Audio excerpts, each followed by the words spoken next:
धन्यवाद। आज बोईसरकरांसाठी या रस्त्याचं लोकार्पण झालेलं आहे आणि बोईसरकरांसाठी दिलासादायक बातमी। गेल्या तब्बल 14 वर्षांपासून वाहतूक कोंडीच्या समस्येनं त्रस्त असलेल्या नागरिकांचा वनवास अखेर संपला आहे।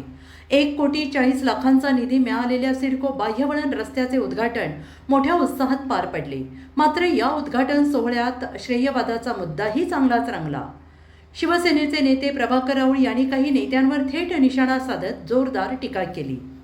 बोईसर शहरातील वाहतूक कोंडीची समस्या गेल्या अनेक वर्षांपासून नागरिकांसाठी डोकेदुखी ठरत होती।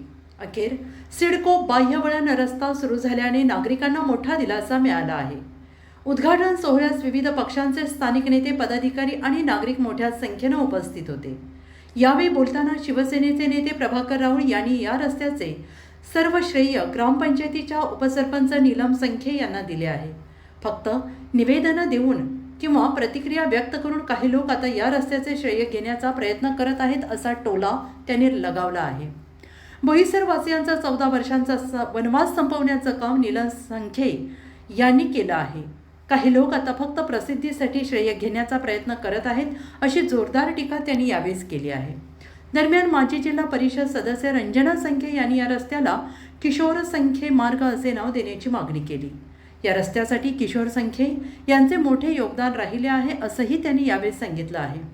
सिडको बाह्यवळण रस्ता सुरू झाल्याने बोईसरमधून वाहतूक कोंडी कमी होण्याची अपेक्षा व्यक्त केली जाते आहे।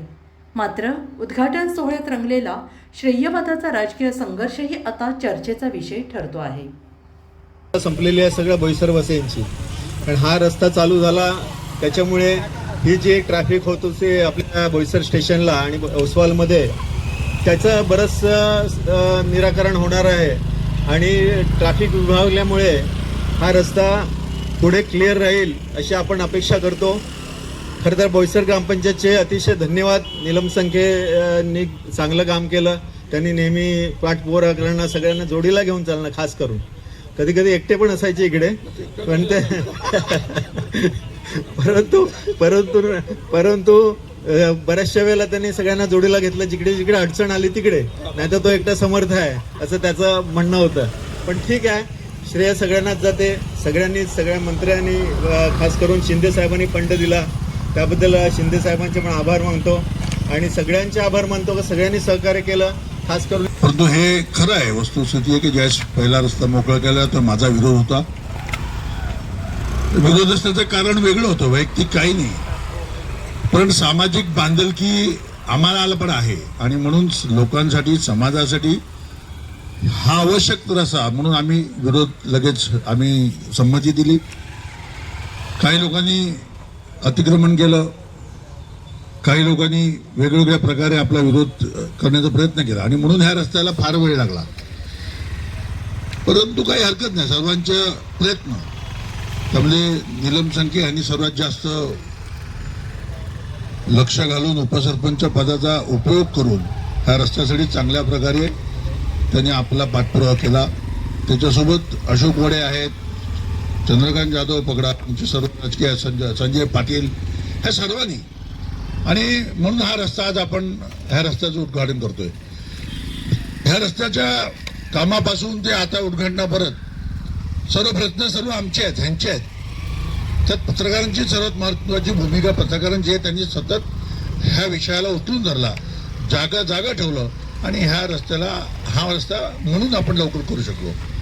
परंतु काही लोक काही न करता काहीतरी कुठेतरी पत्र करायचं आणि आपला फोटो छापून, बातमी छापून आपलं श्रेय घ्यायचं, हे काही योग्य नाही आहे। त्यांना श्रेय देण्याची गरज नाही, त्यांना श्रेय पाहिजे असेल त्यांनी यायचं, आता पण आलं असते, चाललं असतं, कारण आपण सर्व राजकीय सर्व पक्ष एकत्र होऊन काम करतोय, तर आपल्यासाठी कुणी वाईट नाही, कुणी काय नाही, सगळे आपलेच आहेत। परंतु मिक्स करतो, मिस केलाय, माझ्यामुळे झालाय असं बोलणं योग्य नाही।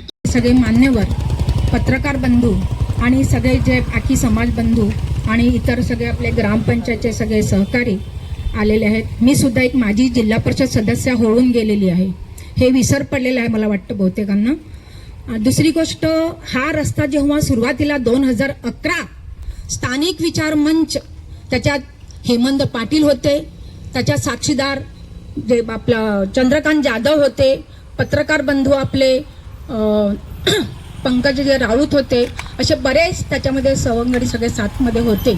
परंतु ते काम करत असताना त्यांनी रस्ता तर खुला केला, पण देवांना मला वाटतं हे बघवलेलं नाही वाटतं. त्यांचं 2012 साली अकस्मात निधन झालं आणि पूर्णपणे सगळे लोक विसरून गेले की हा रस्ता जर मोकळा केला नसता तर हा रस्ता झाला कुठून असता, हेही महत्वाचं आहे. तर माझं म्हणणं असं आहे की त्यावेळेला ग्रामपंचायत ठराव झाला की किशोर संख्ये मार्ग हा आपण नाव द्यायचं. त्याच्यानंतर कोणतं मला पंचायत समितीचा ठराव पाहिजे, मी पंचायत समितीचा ठराव दिला. त्याच्यानंतर सांगितलं जिल्हा परिषदच्या स्टँडिंग कमिटीचा ठराव पाहिजे, तोही दिला. परंतु आज तागायत ग्रामपंचायतनी त्या रस्त्याला किशोर संख्ये मार्ग हे आजपर्यंत दिलेलं नाही. माझी एकच विनंती आहे पत्रकारांना आणि सगळ्यांना, आपल्या ग्रामपंचायतीला आणि आपल्या सगळ्या सहकाऱ्यांना, की आज ते जीवित नाही आहेत, परंतु त्यांचं नाव लागलं पाहिजे. त्यासाठी ग्रामपंचायतीने जो काय लागेल त्याच्यासाठी फंड काय लागेल तो मीही द्यायला तयार आहे, पण त्यांचं नाव लागणं फार गरजेचं आहे. हे महत्त्वाचं बोलणं आहे माझं. नमस्कार.